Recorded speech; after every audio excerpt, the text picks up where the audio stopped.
Hello viewers, do you know every control panel have its own fire extinguisher system, but you can find these fire extinguisher systems in very big companies like Tata, Reliance, ONGC and Gale, etc.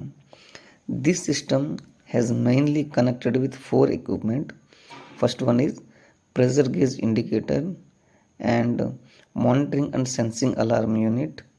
Third one is fire extinguisher gas cylinder, and the fourth one is internal tube, which is mainly connected in between all the electrical terminals to cylinder.